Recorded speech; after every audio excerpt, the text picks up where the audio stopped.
Assalamu alaikum warahmatullahi wabarakatuh. Fún gbogbo àwọn olólùfẹ́ Sunna TV Yorùbá nínú oṣù yìí a ó sọ̀rọ̀ nípa ìnígbàgbọ́ òdodo, ìmọ̀lọ́run ọba lọ́kan àti jíjìnà sí gbogbo ohun tó bá jẹ́ ẹbọ àti tí ó mú wa pa nǹkan míì pọ̀ pẹ̀lú Ọlọ́run. Èyí làwọn kan tá a máa sọ̀rọ̀ lórí ẹ̀ lórí ìkànnì amóhùnmáwòrán Sunna TV lóṣù yìí. Gbogbo ẹ̀yin olólùfẹ́ wa ẹ má gbé ẹ̀rọ yìí kúrò ní Sunna TV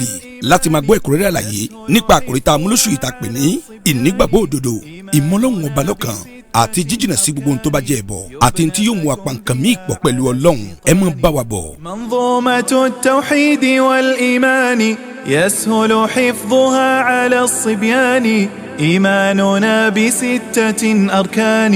يبنى فكن بها على استيقان. بالله والملائكة الكتب الرسل واليوم الآخر وبالأقدار كل. فالله رب مالك وخالق وأمير كونا وشرعا رازق.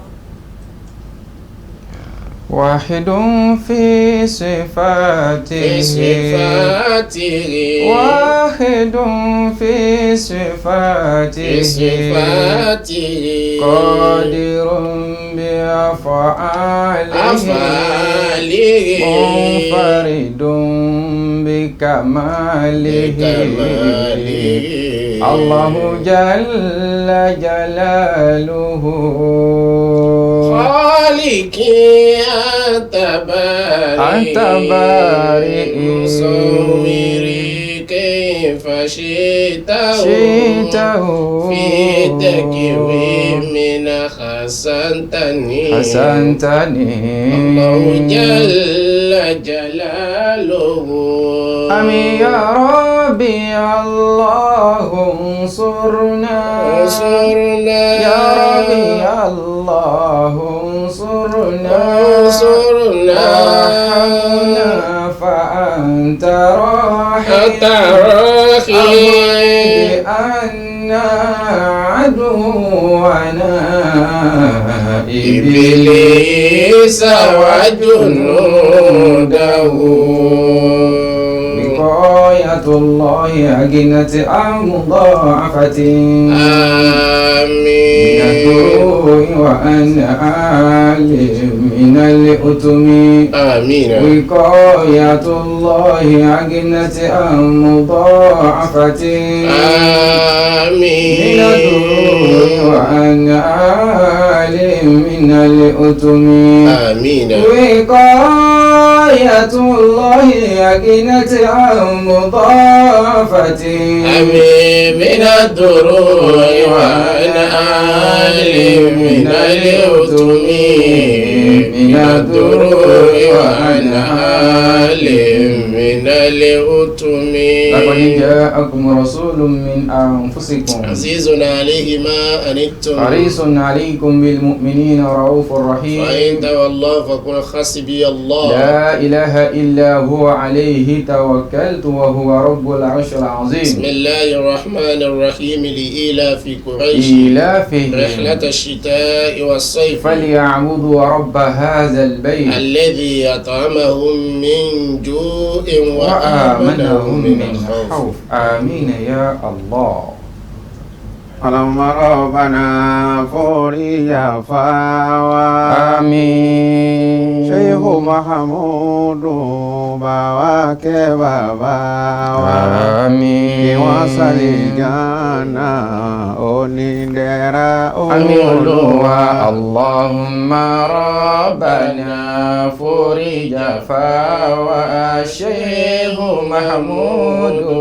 باواك باباوا في وصل جنة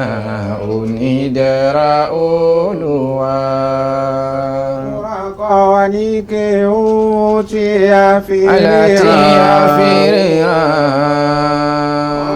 Kọ́ wà lẹ́sìn tí a fi Allah tí a fi mọ̀nà. Fi wọ́n sálẹ̀ jánà onídẹ̀ra Olúwa. Àmín Olúwa. Allahumma rabbana فرج فاوى الشيخ محمود باوك باباوى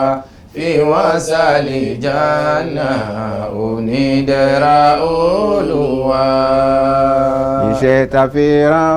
bàbá ní kákọ́ mà ní kéwú ká ṣàlàyé ẹ̀sìn fúnjọ lèyí tó pọ̀ tí wọ́n ṣe lè wọ́n sálẹ̀ jánà onídẹ̀ra àmì Olúwa Allahumma rabbana foríjà fáwa Sheikh Mahmudu báwa kẹ́ bàbá wa fi wọ́n sálì jánà onídẹ̀ra Olúwa. ẹ̀tọ́ aláìrí wọn máa ká ṣàdúrà fún wa láyé bàbá ti dára kọ̀rọ̀ ó dájú bẹ́ẹ̀ lọ gbogbo ta fi sílẹ̀ lọ kó má bàjẹ́ Olúwa ilé ẹ̀kọ́ wọn máa rí kàzí màsálásí Busayri ìlàlí àmàmì ìwájú ní kó Olúwa Allahumma rabbana foríjà fáwa Sheikh Mahmudu báwa kẹ́ bàbá wa fi wọ́n sálì jánà onídẹ̀ra Olúwa àmín ya Allah. adúpẹ́ fún Ọlọ́run alhamdulillah. adúpẹ́ fún pé Ọlọ́run fi ìsìlámù fi pọ́n wa lé alhamdulillah. ó wá ṣe ànábì wa Muhammad ní àtọ̀nà rẹ̀ fún wa sallallahu alayhi wa sallam. àwa tọrọ àlékún ìkẹ́ ìgẹ̀ fún ànábì Muhammad sallallahu alayhi wa sallam. Ọlọ́run bá wa ṣe fún ànábì àtàwọn ará alẹ́ tí wọ́n bá ṣe ìsìlámù àmín. gbogbo àwọn tí wọ́n bá lò gbà láwọn tí wọ́n jọ ṣe àtàwọn tí wọ́n gbà fún lákòókò tiẹ̀ Ọlọ́run bá wa ṣàlékún ìkẹ́ ìgẹ̀ fún wọn àmín. gbogbo àwọn tí àwa náà tá a gba ẹ̀sìn ìsìláàmù yìí gbọ́wọ́ wọn tá a wá gbẹ́sẹ̀ lé gìgìrísẹ̀ wọn lérí ọ̀nà tá a wà yìí Ọlọ́run àwọn tó ti kúnnú wọn bá wa ṣàlékún ìkẹ́ ìgẹ̀ fún wọn àmín. àwọn tí wọ́n kù láyé Ọlọ́run bá wa lọ́rẹ̀ ẹ̀mí wọn kó fún wọn ní ọ̀pọ̀lọpọ̀ àlàáfíà àmín. àwọn wòlíì Ọlọ́run àwọn ẹni Ọlọ́run ẹni tá a mà àtẹni tá a mà ibi yòówù wọn lè wà lérílẹ̀ ayé Ọlọ́run ààbò rẹ̀ jẹ́ ó máa wà pẹ̀lú wọn àmín. ọ̀rọ̀ ànábì wa Muhammad sallallahu alayhi wa sallam. àwa kíra wa àwa jàmá mùsùlùmí lọ́kùnrin àti lóbìnrin gbogbo àwa tí à ń tẹ̀lé ètò ẹ̀rọ amóhùnmáwòrán wa ti Sunna TV Yorùbá akíra wa kákàbọ̀ lẹ́ẹ̀kan sí sírí ètò wa àwa láàmà wa ẹ̀yin náà láò sì máa bá àmín. gbogbo ọ̀rọ̀ tá a bá máa wá sọ jáde kó jẹ́ èyí tí Ọlọ́run ọba tó yọ́nú sí èyí tọ́lọ́run ọba nífẹ̀ẹ́ sí ọ̀rọ̀ rẹ̀ àti ọ̀rọ̀ Ànábì Muhammad sallallahu alayhi wa sallam. torí ọba ní fúnni sọ òun ní fúnni wí kò sẹ́ni tó lè máa sọ ẹ̀yin náà tí ẹ wá ń gbọ́ wa ọba tó ní àgbọ́yé kó jogún ẹ̀ fáwa pọ̀ lóyìn àmín. torí àwa tá ń gbérí ètò yìí wá kì í ṣe pé nǹkan kan la máa jọ àwọn ẹni àná lọ àmọ́ àgbọ́yé táwọn àtàná ní Ọlọ́run kó fún wa léyìí tó jù bẹ́ẹ̀ lọ àmín. bó bá yé àwa kó lè yé ẹ̀yin náà torí Islam kò wáyé láti wá bayé jẹ́ Islam ó wá láti wá tún nǹkan tó bàjẹ́ ṣe èyí tó dáa láti wá sọ pé tó èyí dáa ẹ máa tẹ̀síwájú nú ẹ̀ gbogbo nǹkan tí ò dáa kí ìsìláàmù ó tó dé ó wá fọ́ ọmọ ni àdìọ́kàn burúkú tí ń bẹ fún bani ádámà ìsìláàmù wálé ayé ó wá tún ṣe ni oríṣiríṣi àkọlé ọ̀rọ̀ àkòrí ọ̀rọ̀ òun làwọn àáfàá oníwàásí ni wọ́n ti ń ṣe fún wa gbérí ètò yìí kọjá atúnfàsìkò yìí náà a fi tọrọ fún gbogbo àwọn àfa oníwàásí àwọn ìmáàmù àtàwọn akọ́mọlẹ́kọ̀ọ́ tí wọ́n ń gbérí ètò yìí wá ọlọ́run máa fa ẹnìkọ̀ọ̀kan wa fi lé náà. àmín. ọlá ànábì wa Muhammad sallallahu alayhi wa sallam. ẹ̀yin jama ọ̀rọ̀ wa tèní gbogbo wa là ń pera wa ní mùsùlùmí bẹ́ẹ̀ ni bá a bá ti ń kírun tá ń gbààwẹ̀ tá ń yan zaka tá a sì ń wí gbólóhùn wípé la ilaha illallah muhammadun rasulullah èyí ń gangan ló sọ wá di mùsùlùmí a sì gbà bẹ́ẹ̀ àwa tí wọ́n bí sínú ẹ̀ tá a sì tún kó nínú ẹ̀sìn ìsìláàmù náà abára wa dúpẹ́ fọlọ́run ọba alhamdulillah. àwọn tí wọ́n bí sínú ẹ̀ tí wọ́n tún wá kún wa lérí ọ̀nà ìsìláàmù yìí a tún bá wọn náà dúpẹ́. alhamdulillah. ewu tí ò lé àwa jáde àtàwọn tí wọ́n wá bá wa lẹ́nu ẹ̀ nínú ẹ̀ ọlọ́run má jẹ́ àjọ mọ́. àmín. ọlá ànábì wa Muhammad sallallahu alayhi wa sallam. kò sí bá a bá gbé nǹkan dáadáa lọ́wọ́ tí o bá ní àwọn májẹ̀mú àwọn ètò kan tá a máa ṣọ́ ihun tá a gbé lọ́wọ́ ní dáadáa ó lè padà di aburú mọ́ni lọ́wọ́ àìmọ̀ nígbà míì ìmáàmù ni jìn sọ́fìn gbéyàn ò bá sì mọ̀ nípa nǹkan kan àti lè fi òfin ọlọ́run ọba fi lù ú fi ṣèbáwí fún yóò ṣòro pípọ̀ jù látẹ̀yìnwá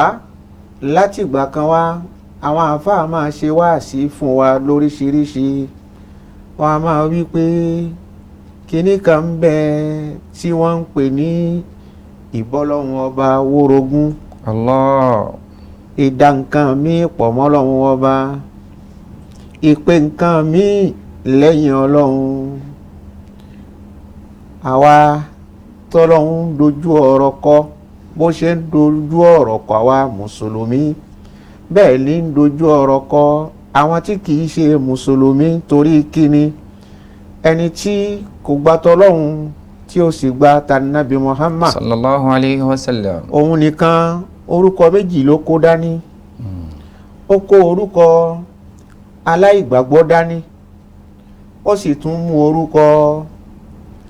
olùdànkan mi pọ̀ mọ́lọ́hun ọba kí ló fà tó yìí rí bẹ́ẹ̀ tá a bá béèrè lọ́wọ́ ẹni tí kò gbà tọ́lọ́hun ọba ta lẹni tó ṣẹ̀dá rẹ̀ ó mọ̀ pé ẹnìkan bẹ́ẹ̀ tó yàtọ̀ sí gbogbo nǹkan táwọn gbé kalẹ̀ tó yàtọ̀ sí bani ádámà òun ló ṣẹ̀dá tàwọn ta ní í ṣe jẹ ta ní í ṣe mú wọ́n mọ̀ wípé ẹlòmíràn ni tí kìí ṣe abara bíi tiwọn wọ́n gbà wípé ọlọ́run ọba kan ń bẹ dánidáni kan ń bẹ tó ṣẹ̀dá tàwọn àmọ́ àyíwá gba ọba náà gbọ́ bá a bá sì ti nígbàgbọ́ sẹ́ni tó dání àti wá sin olúwa nì yóò máa ṣòro pípọ̀ jù àìwá nígbàgbọ́ sí bẹ́ẹ̀ wípé òun làwọn ó máa sìn làwọn ó ṣe láṣọ ló sọ wọ́n di ohun tí a ń pè ní kèfèrí àìgbàgbọ́ ṣe sì mọ̀ pé gbólóhùn kèfèrí nínú èdè lárúbáwá tá a bá ní ká máa tú díẹ̀ gbólóhùn tó ti dá ni láti pìlẹ̀ nínú ọlọ́dọ̀ àwọn elédè ká mú nǹkan sọ́wọ́ ká wá gbé kinní ọ̀hún sínú àpò ìtumọ̀ rẹ̀ ni wípé agbé nǹkan ní agbépamọ́ àsàtàrà rẹ̀ ní jẹ́ bẹ́ẹ̀ àwọn tán wá rí òdodo tí wọ́n mọ̀ pé òdodo tọ́lọ́run ọba ní tí ànábì Muhammad mú wá sallallahu alayhi wa sallam. tí wọ́n mọ̀ dáadáa wípé ọ̀rọ̀ yìí kìí ṣọ̀rọ̀ ènìyàn kìí ṣọ̀rọ̀ abara kìí ṣọ̀rọ̀ àlejànú ọ̀rọ̀ ẹnìkan tó dá abara ni ọ̀rọ̀ ẹnìkan tó dá àlejànú ni wọ́n dá a mọ̀ bẹ́ẹ̀ àmọ́ ìwọ̀n tí wọ́n ti dojúkọ tí wọ́n ti ń ṣe ni kí ìsìlámù ó tó dé ó ti kún wọn lójú wọ́n wá ní wípé báwọn bá fi 113 òrìṣà sílẹ̀ tá a bá ní ká máa wá sin ọlọ́run ọba ẹyọ kan àìnígbàgbọ́ wọn ni ìgbàgbọ́ wọn tí wọ́n ní sáwọn òòṣà ni wípé àwọn ń tàwọn ẹnu àwọn ti kó àwọn ti ń jọ lọ́dún mọ̀lẹ́bí kọ̀ọ̀kan ìran kọ̀ọ̀kan wọn a máa jọ wádìí òrìṣà àjọ ń ṣe ń bẹ̀ àjọ ń sin òòṣà ni gbọ́tọ̀rọ̀ wá di wípé ìsìláàmù wá dé ní sọ ní èèyàn kan ń bẹ tó dá gbogbo àwọn nǹkan tẹ́yìn náà fọwọ́ ara yín kó jọ yìí òun náà lọ́ba àlekè ọba ọlọ́lá Allah. Allahu akbar. Allah orúkọ kan ni tí kò láfiwé, orúkọ kan ni béèyàn bá tẹ̀ pé rẹ̀ ní Allah ó wù ó pe rẹ̀ lórúkọ tí ọlọ́run ò sọ, Allah. ó pe rẹ̀ lórúkọ tí ayé ò sọ, báyé bá tẹ̀ tún wá sọ lórúkọ náà orúkọ tí ò yẹ kó jẹ́ òun ni wọ́n sọ, nítorí Allah lédè lárúbáwá bá a bá tún wọnú èdè míì orúkọ tí Allah ń jẹ́ ọ̀tọ̀ tún ni. Allahu akbar. lédè Yorùbá bá a bá ní ọlọ́run òun náà ní jẹ́ bẹ́ẹ̀, bá a bá ní ọlọ́run òun náà ní jẹ́ bẹ́ẹ̀, bá a bá ní olóhun òun náà ní jẹ́ bẹ́ẹ̀, bẹ́ẹ̀ bá tún wọnú èdè ẹlòmíì òun náà á tún máa pè wọ́n bẹ́ẹ̀. àmọ́ àwọn orúkọ kan bẹ tó jẹ́ tọ́ ọlọ́run ọba lọ́tọ̀ tẹ̀dá ò lè bá jẹ́ ní tìtorí iṣẹ́ tí ń bẹ lára àwọn orúkọ ni, àwọn ara kan tí ń bẹ lára orúkọ ni, tẹ́ni tí ó ń yá orúkọ ni lò tó lóun fi ń jẹ́ alágbára tí ò lè ṣiṣẹ́ náà. ẹni bá pera rẹ̀ ní Allah kò lè dání, ẹni bá pera rẹ̀ ní Allah kò lè ṣe jẹ fún ni, ẹni bá pera rẹ̀ ní Allah kò lè ṣe mú fún ni. àwọn tí wọ́n wá gbé nǹkan kan kalẹ̀ tí wọ́n ń pè é ní àwọn ni wọ́n ń ṣe jẹ, àwọn ni wọ́n ń ṣe mú, wọ́n fi ọlọ́run ọba sílẹ̀, àwọn là ń pè ní kèfèrí. wọ́n rí òdodo báyìí wọ́n wá fọwọ́ bò ó mọ́lẹ̀, àwa yá gbólóhùn náà fún wọn, ó wá di tiwọn nìkan wípé ẹni tí ń tako ọ̀rọ̀ ọlọ́run ọba, ẹni tí ó tako ìgbàgbọ́ ọlọ́run ọba, ẹni tó tako wíwáyé anabi Muhammadu, ẹni tó tako iṣẹ́ tí anabi Muhammad tó jẹ́ ló ti wá di kèfèrí. tòun bí wọ́n ti jẹ́ kèfèrí tó àwọn kan náà la tún pè ní àwọn aláìgbàgbọ́, àwọn kan náà tún ní olùdá nǹkan mìíràn pọ̀ mọ́ Ọlọ́run ọba. àwa ní tiwa ní gbẹ́gbẹ́lẹ̀ ọ̀dọ̀ wa ń bí ẹni bá da nǹkan mìíràn pọ̀ mọ́ Ọlọ́run ọba àwa a ní Yorùbá ta máa ń sábà lò, àmì mi yìí bá wọn lo Yorùbá náà, èmi mi yìí bá wọn lò, mi ì sì rí kẹ́ni tí ó lò kó má lò. ìdí tèmi ò fi lò òun náà ni wípé ọmọ Yorùbá bíbí ni mí, ọmọ Yorùbá pọ́nbélé ni mí, Yorùbá ló ní èdè gbólóhùn ẹbọ. tí n bá fẹ́ wá lo ẹbọ lérí ohun tí Ọlọ́run ọba ò fẹ́ ń padà dọ́dọ̀ àwọn Yorùbá pé eríṣiríṣi ọ̀nà wo lẹ́ ń lo gbólóhùn ẹbọ sí, kí ni ìran rẹ̀ nínú ẹbọ. torí bí ẹbọ tó bá yẹ pé gbólóhùn ẹbọ nìkan náà la kàn fẹ́ máa tú gbogbo nǹkan tí ò dáa sí, àwa náà á ṣìṣe èdè tiwa, àwa la ní ẹbọ. tó bá ṣe wípé ká da nǹkan mi pọ̀ mọ́ Ọlọ́run ọba, ká sí nǹkan mi lẹ́yìn Ọlọ́run ọba, òun làwa fún ní gbólóhùn ẹbọ lọ́dọ̀ tiwa. tí a bá ti mọ̀ yẹn ní ẹbọ, nǹkan mi tí ò wájọ èyí nì àtúgbọ́dọ̀ pé léèní lẹ́bọ mọ́. àmọ́ lọ́dọ̀ tèmi èmi yìí bá wọn lo gbólóhùn ẹbọ, ìdá nǹkan mi pọ̀ mọ́ Ọlọ́run ọba ńlẹ̀ mi mú dání. tó bá jẹ́ gbọ́ ẹbọ lọ́dọ̀ ẹlòmíì ahlan wa sahlan, tó nǹkan mi lè jẹ́ bọ lọ́dọ̀ èèyàn kan tí ì sì ṣe bọ lọ́dọ̀ Ọlọ́run. nítorí ẹ̀ lèmi ò fẹ́ bá wọn wọnú gbólóhùn ẹbọ ní. lóòótọ́ ihun tá a bá lẹ́nu àwọn àgbàlagbà, ihun tá a bá lẹ́nu àwọn àfa ńláńláńlá nílẹ̀ Yorùbá ni àwa bá a lẹ́nu wọn. èèyàn ò sọ wípé gbólóhùn tí wọ́n ń pè é ní ó tọ̀nà, àwa bá a lẹ́nu wọn. èèyàn ò sọ wípé gbólóhùn tí wọ́n ń sọ kò tọ̀nà, báwa ò bá wá lò ó èèyàn ò sọ wá di kèfèrí wípé àrùn tí wọ́n ti gbé kalẹ̀ kì í ṣe èdè Lárúbáwá, èdè Yorùbá ni. ibi tí ẹnì kọ̀ọ̀kan bá rí wípé òun ó lò ó sí, kó sáà ti jẹun tí Ọlọ́run ọba fẹ́ kí a lo gbólóhùn nì sí náà là á lò. ìdí ẹ̀ la fẹ́ wá lọ lénìí, òun náà ni gbólóhùn lédè Lárúbáwá àṣíríkù. àmọ́ ọ̀rọ̀ ìdá nǹkan pọ̀ mọ́ Ọlọ́run ọba náà gangan kọ́ la fẹ́ sọ nípa rẹ̀, bí kò ṣe kí ni ìṣòro tí ń bẹ lẹ́yìn kí á dá nǹkan mìíràn pọ̀ mọ́ Ọlọ́run ọba, ìṣòro tí ń bẹ lẹ́yìn ká tún máa sin lọ́hun, ká tún wá pè nǹkan míì mọ́ Ọlọ́run ọba, ìṣòro tí ń bẹ lẹ́nu wípé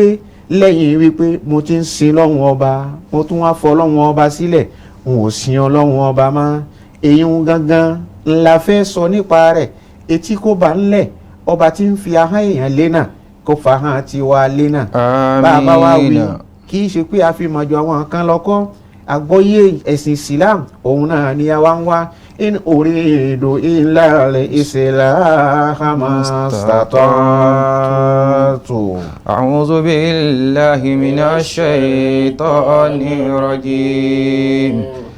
بسم الله الرحمن الرحيم إن أريد إلا الإصلاح ما استطعت وما توفيقي إلا بالله عليه توكلت وإليه أنيب. قال يا قوم أرأيتم إن كنت على بينة من ربي ورزقني منه رزقا حسنا وما أريد أن أخالفكم إلى ما أنهاكم عنه إن أريد إلا الإصلاح ما استطعت وما توفيقي إلا بالله عليه توكلت وإليه أنيب. ẹ wo tí ànábì Ṣuaibu tó sọ fún àwọn ìjọ rẹ̀ ìjọ Húdù. وما أريد أن أخالفكم إلى ما أنهاكم عنه وما أريد أن أخالفكم إلى ما أنهاكم عنه. bí n bá wá bọ́lọ́run bá gbé mi tó ṣe mí lé ànábì tó yọ mí láàrin yín tí n bá wá ń ṣe kìlọ̀kìlọ̀ kan fún yín torí wípé ohun tí mò ń kì í ń lọ èmi náà ò fẹ́ lọ díẹ̀ ni. báwa náà bá bọ́ síwájú tá à ń jíṣẹ́ ọlọ́run ọba ká mọ̀ wípé tá a bá ń ṣe kìlọ̀kìlọ̀ nǹkan fáwọn èèyàn wípé ọlọ́run ò fẹ́ yẹ ẹ má ṣe ọlọ́run ò fẹ́ ọ̀nà báyìí ẹ má tọ̀ ìbálẹ́jọ́ ni àwa náà ń dira wa lókun ni wípé ṣé bí wọn náà ló ń wí fún wa ìṣòro ni kí wọ́n tó wá bá àwa tá à ń kí wọn yẹn ń lọ tá a rí wípé àwa la mọ̀ nípa ọ̀rọ̀ ọlọ́run àwa la mọ̀ nípa ànábì Muhammad ká tún wá bá àwa náà lẹ́nu nǹkan tá à ń kí àwọn èèyàn ń lọ nípa rẹ̀ وما أريد أن أخالفكم إلى ما أنهاكم عنه. tá a bá wá ń ṣe kìlọ̀ kan fún yín nínú ìkìlọ̀ tí ọlọ́run ọba ṣe anábì kan ò ní mú ìkìlọ̀ wá látọ̀dọ̀ rẹ̀ ìkìlọ̀ látọ̀dọ̀ ọlọ́run iṣẹ́ tó ọlọ́run rán anábì ni ìmáàmù kan àbí àfáà kan òjíṣẹ́ ọlọ́run ọba kan ò ní délé ní kóun náà ní òun ní ìkìlọ̀ kan tóun fẹ́ ṣe fún wa bí ìbá ṣe ohun tí ọlọ́run ọba tó ti tò sínú ọ̀rọ̀ rẹ̀ inú alukur'ani èyí tí anabi Muhammad tó ti ṣe àti ìwádìí tí àwọn àfáà tí wọ́n ti ṣe nípa àwọn nǹkan míì tó wà ní alukur'ani tí ó hàn sí àwa tí wọ́n nímọ̀ nípa ẹ̀ tó bẹ̀ àwọn nǹkan míì ìkìlọ̀ míì ń bẹ tó wà ní ọ̀rọ̀ anabi Muhammad tí ó hàn sí àwọn tí wọ́n nímọ̀ nípa ẹ̀ àmọ́ àwọn tí ọlọ́run ọba bá fún ní ìmọ̀ tó jindò nínú ẹ̀ àwọn ni wọ́n máa ń sábà máa àfẹ́ yà lápẹ̀ẹ́nà la ṣe ń pè yín ṣàkíyèsí ohun tá a wá ń fẹ́ tá a fi jọ ń pera wa ṣàkíyèsí bí mo ṣe ń pè yín ṣàkíyèsí bí mo ṣe ń ṣe kìlọ̀kìlọ̀ fún yín bẹ́ẹ̀ ni mo ń ṣe kìlọ̀kìlọ̀ fúnra mi ohun tí mo wá fẹ́ lára kìlọ̀kìlọ̀ tí mo ń ṣe fún yín ni wípé in uridu illa al-islaha mastata'tu àtúnṣe ni mò ń wà kémi pọ̀lú yín kájọ jẹ́ èèyàn rẹ̀ kájọ jẹ́ ọmọ ẹni ọlọ́run kájọ jẹ́ wòlíì ọlọ́run kájọ rí ọlà kájọ rí àlìjánnà wọ̀ ohun tí mò ń wá lọ́dọ̀ yín náà nìyẹn àmọ́ àti ohun tí mo fẹ́ àti ohun tẹ́ ẹ fẹ́ ọlọ́run ọba nìkan ló lè fi ahọ́n ẹni lé náà ọlọ́run ọba nìkan ló lè fi ní ṣe kòńgẹ́rẹ́ wa ma tawfiki illa billah. àti wá rí iṣẹ́ náà jẹ́ ìrànlọ́wọ́ ọlọ́run ọba nìkan kòńgẹ́ ọlọ́run ọba nìkan ní fi ní ṣe mo mọ̀ tó bẹ́ẹ̀ mo nímọ̀ mo lè sọ kò débẹ̀ ọlọ́run ọba nìkan ni mo ń fún ní ṣe. alayhi tawakkaltu wa ọlọ́run lágbára lé òní. òun náà láti máa bẹ̀ lérí gbogbo nǹkan tá a fẹ́ ṣe èyí bẹ́ẹ̀ nípa bẹ́ẹ̀ a fi àdíìsì méjì kan fi ṣe ìwọlé ọ̀rọ̀ àdíìsì àkọ́kọ́ Ibnu Mas'ud ó ní ìgbà tí àyà tá a fẹ́ kà yìí tó sọ kalẹ̀ nínú alukurani àyà náà kí ni n sọ òun ni wípé alladhina amanu walam yalbisu imanahum bizulmin ulaika lahumul amnu wa hum muhtadun. alladhina amanu wa lam yalbisu imanahum bizulmin ulaika lahumul amnu wa hum muhtadun. tó rẹ̀ ṣe ohun tó ṣẹlẹ̀ sí àwọn sàábé ń jọ náà irú ẹ̀ máa ń ṣẹlẹ̀ sí wàwa náà lásìkò tá a wà yìí nítorí ọ̀tọ̀ níbi tí ọlọ́run ń lọ nínú ọ̀rọ̀ tó ń sọ ọ̀tọ̀ níbi tí ànábì ń lọ nínú ọ̀rọ̀ tí ń sọ àmọ́ ohun tá a ti mọ̀ nínú èdè àwọn ò fẹ́ gbọ́ yé lọ́bẹ̀ tí ì sì í ṣe pé èrò náà gangan nù ni nígbà táyà náà sọ̀kalẹ̀ kí ni túmọ̀ ẹ̀ ní ògèrè àyà náà ní wípé alladhina amanu ọlọ́run fi ń yé wa wípé gbogbo ẹni tí ó bá ní ìgbàgbọ́ òdodo sọ́lọ́run ọba walam yalbisu imanahum bizulmin. ẹ wo ohun tí èmi fẹ́ ògèrè tí mo fẹ́ tún fún yín bẹ́ẹ̀ làwọn sàábé náà àpapọ̀ sí gbọ́yé síjọ́ náà tí ò fi àbòsí fi kún ìgbàgbọ́ rẹ̀ ẹ wo nǹkan gbólóhùn zulum àbòsí ni gbogbo àwọn náà mọ̀ ọ́ sí àwọn sàábé lẹ́ẹ̀kan náà ọ̀rọ̀ náà ó yà wọ́n lẹ́nu wípé àwọn nígbàgbọ́ èwo tún ní àbòsí tí àwọn tún fẹ́ fi kún ìgbàgbọ́ náà tí ò wo ìgbàgbọ́ tàwọn wọ́n wá sọ fún ànábì wípé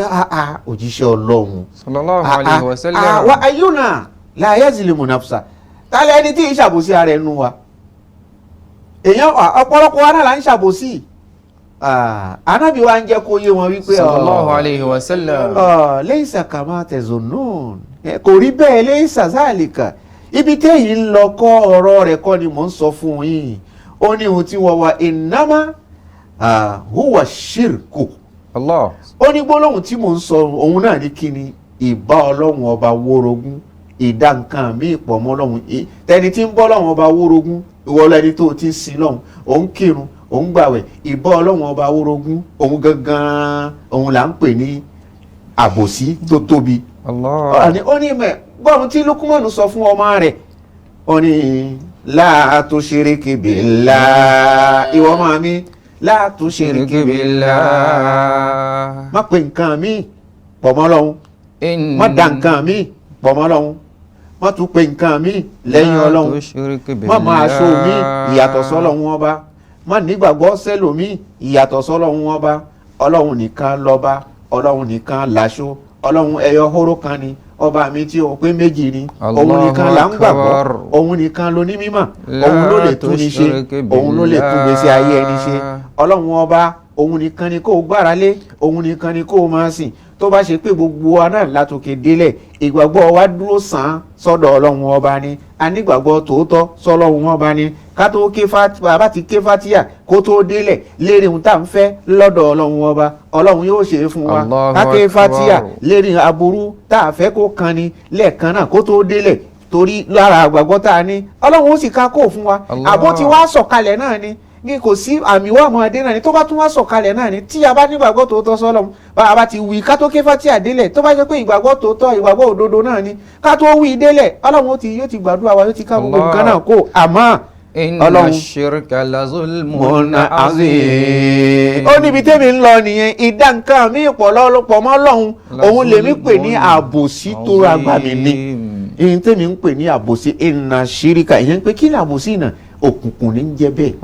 òkùnkùn ní ń jẹ́ bẹ́ẹ̀ ìyẹn ni wípé ó fi Ọlọ́hun ọba alẹ̀ ọba kan tó ti ń sìn ó ń sìn nǹkan náà lọ́wọ́ ó tún kó lọ́dọ̀ Ọlọ́hun ọba náà ó tún bọ́ sí ìdí òòṣà. Allah.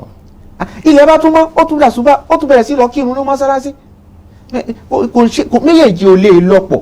ọ̀kan lèyàn ó fọwọ́ mú lèyàn ó fi kejì ilẹ̀ tó o bá fọwọ́ mú òrìṣà ká mọ̀ wípé ìwọ yìí o tó olùdá nǹkan bọ̀ mọ́lọ́hun ọba ni àbí ká rí pé ìwọ aláìnígbàgbọ́ ni ẹ lọ́tọ̀ á mọ̀ wípé o gbégbá kèfèrí dání á máa wá ṣe ẹ́ níṣe kèfèrí náà bẹ́ẹ̀ ìwà bẹ́ẹ̀ á ti mọ̀ ẹ́ bẹ́ẹ̀ ò ní dà wá láàmú àwọn náà ò ní dẹ̀ ẹ́ láàmú kò ní sí wàhálà àwọn tún fọgbọ́n fi pè ẹ́ tá a bá wá pè ẹ́ tó o bá dáhùn àìwá dá àwa lóhùn ni àwọn ò ní wàhálà kan tá a lè fi ẹ́ ṣe bí kò ṣe wípé kò tí ì wọ Ọlọ́run tó bá ti yá Ọlọ́run kó o dá wa lóhùn ó dá wa lóhùn tó bá ti yá Ọlọ́run tó kó o jẹ́ pé Ọlọ́run pàápàá yóò jù sí ẹ lọ́kàn gbogbo àwọn nǹkan wọn ni kò sí lọ́wọ́ ẹ̀dá ọwọ́ Ọlọ́run ọba ló wà anábì ní èèyàn kọ́ lèmi ń sọ fún yín o inna shirika la zulmun azim. inú àdíìsì tí Buhari tún gbà wá tó ní ọ̀kan náà àwọn sàábé oúnjẹ makol ọmọ Yasar ó ní èmi pẹ̀lú Abubakar a lọ sọ́dọ̀ anabi Muhammad sallallahu alayhi wa sallam. nígbà tí a dé ọ̀dọ̀ anabi Muhammad sallallahu alayhi wa sallam anabi wa ń sọ fún Abubakar oníyà Abubakar ìwọ Abubakar Siddiq la shiriku fikum akhfa min dabibi naml. Ìbọ́lọ́hun ọba wórogún ti bẹ̀ nínú ẹ̀yin tẹ́ ń ṣe tẹ̀ ń ṣe tọ́lọ́hun ẹ̀yin tẹ́ jẹ́ àlè ó mọ̀ ní ìbọ́lọ́hun ọba wórogún ìdá nǹkan pọ̀ mọ́ Ọlọ́hun ọba ó wà pẹ̀lú yín àmọ́ nǹkan tó wú ẹni ẹlòmíì lè mọ́ dáàmà nǹkan tó wẹ́ ẹlòmíì lè mọ́ dáàmà. Abubakar àgbọ́yé tó ní sí ìdá sí pé kéèyàn ṣe ohun tó ń pè ní ṣírùkù ohun tó ń mọ̀ mọ́ Abubakar ó ṣe ìmọ̀lẹ́ kan náà Abubakar wa ń sọ fún anabi wa Muhammad sallallahu alayhi wa ó ní sallam. wa hal shirku illa man ja'ala ma'a Allahi ilahan akhar ó ní táwa mọ̀ ní ṣírùkù òun náà ní kíni ká pè nǹkan ká dá nǹkan mí pọ̀ mọ́ Ọlọ́run ọba ni ohun tó ń mọ̀ nìyẹn. Anabi wa sọ wípé sallallahu alayhi wa sallam. òun ní wallazi nafsi biyadihi mo fọlọ́hun ọba tó ní ẹ̀mí mi mo fi búra fún wa Abubakar la ṣíríkù akhfa min dabibi naml ó ní ìbọ́lọ́hun ọba wórogún tó wẹ́ láàrin ó wẹ́ ju tí ẹ bá rí bí kòkòrò àwúrèbe bí ti máa ń tẹ̀lẹ̀ pẹ̀lú ẹsẹ̀ bí ṣe máa ń rákòrò ni ó wẹ́ jù bẹ́ẹ̀ lọ ó wẹ́ jù kó máa tẹ̀lẹ̀ lọ ẹ̀ ní rí àmì wípé ó tẹ̀lẹ̀ ó ní bẹ́ẹ̀ ti ṣe ní rí àmì wípé kòkòrò àwúrèbe ó ń tẹ̀lẹ̀ lọ ń tẹ̀lẹ̀ kọjá bẹ́ẹ̀ náà lẹ̀ lè rí bẹ́ẹ̀ lè dá mọ̀ wípé ẹ ti ń bọ́ lọ́wọ́n ọba orogún láì mọ́ inú ìṣe ni inú ọ̀rọ̀ ni inú ìwà ni ẹ lè má dá mọ̀ àmọ́ ń bẹ pẹ̀lú yín ìwà ń sọ fún Abubakar wípé ala adulluka ala shay'in iza qultahu tí ǹjẹ́ mo fẹ́ júwe kankan fún ẹ àwọn ọ̀rọ̀ kan bẹ àdúrà kan bẹ tó o bá ti ń ṣàdúrà náà zahaba anka qaliluhu wa kasiruhu ó ní èyí tá à ń pè ní ìbọ́lọ́wọ́n ọba orogún ní kékeré ìbọ́lọ́wọ́n ọba orogún ńlá tó o bá ti bẹ̀rẹ̀ sí ṣe àdúrà náà ó rí wípé kò ní sínú àlámọ̀rí rẹ ìwọ tí o fẹ́ máa ṣe àdúrà yìí ó jẹ́ èèyàn kan tó dúró déédéé pẹ̀lú Ọlọ́run ọba ni tí ìgbàgbọ́ rẹ̀ tó dúró dáadáa àdúrà wo l'Ànábì sọ pé kí Abubakar kó máa ṣe bánabi ṣe sọ pé kí Abubakar kó ṣe àdúrà tírú tiwa yìí náà ta lè máa ṣe ni bí bá a bá sọ lédè Lárúbáwá ìwọ tó gbọ́ Lárúbáwá á sọ fún ẹ lédè Yorùbá nítorí Sunna TV Yorùbá là wà á lè débi kákan máa da Lárúbáwá kalẹ̀ lọ rẹpẹtẹ gbúrúrú gbádàrí gírí kan pé torí ẹ̀ ní ìmọ̀ ń fa ń gbà mí tí bá débi ìfẹ́ sọ wípé a'udhu billahi minash shaitani rajim bismillahir rahmanir rahim alhamdulillah Yorùbá ni wọ́n ní wá sọ bí wọ́n ní wá da Lárúbáwá bolẹ̀ níjọ́ bá ti débi tó yẹ kí n da Lárúbáwá bolẹ̀ ìmọ̀ da Lárúbáwá bolẹ̀ ẹ̀ ń jẹ́ tiwọn nù ni wọ́n á kàzà a sì fẹ́ sọ pé ẹni tó débi tó bẹ̀rẹ̀ tiẹ̀ pẹ̀lú Lárúbáwá ipò ṣe nǹkan tí ò dáadáa náà ló ṣe kò sí nǹkan tó burú mbẹ̀. Ànábì wa ni máa sọ wípé Allahumma inni a'udhu bika an ushrika bika wa ana a'lam wa astaghfiruka bima la a'lam ó ní ìwọ Ọlọ́run mo fi ẹ́ wá ìṣọ́ra mo fi ẹ́ wá ààbò níbi àwọn ìdá nǹkan pọ̀ mọ́ Ọlọ́run èyí tó kéré nú ẹ̀ àti èyí tó tóbi tí mo sì mọ̀ pé tí n bá ṣe nǹkan tí mo ń pè nǹkan mi mọ́ Ọlọ́run ni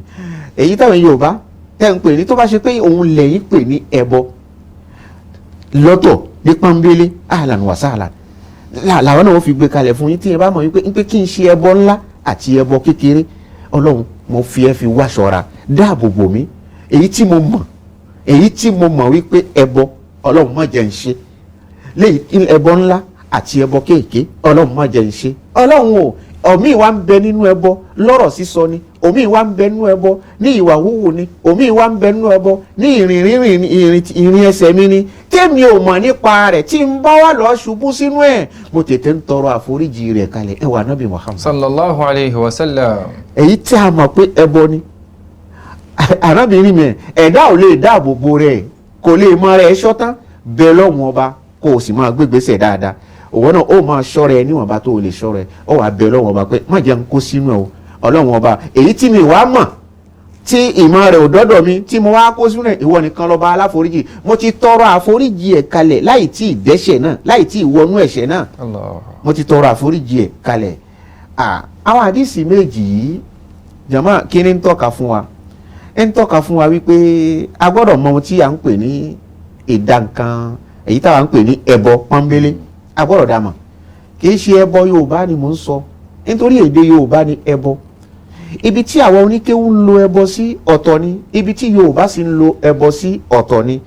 nítorí ohun tí èmi mọ̀ tí ẹ bá fẹ́ lo gbólóhùn ẹbọ èyí tèmi mọ̀ òun náà ni ká máa pe nǹkan míì lẹ́yìn Ọlọ́run ká da nǹkan míì pọ̀ mọ́ Ọlọ́run ọba èyí tèmi mọ̀ ní ẹbọ tí wọ́n ń pè ní ẹ̀ṣẹ̀ ńlá ni nítorí wípé ẹbọ mi ń bẹ ẹbọ ni lóòótọ́ ẹ̀yẹ́ máa pè é lẹ́bọ ó sì jẹ́ pé ẹbọ wẹ́wẹ́ ni. Allahu Akbar. ṣé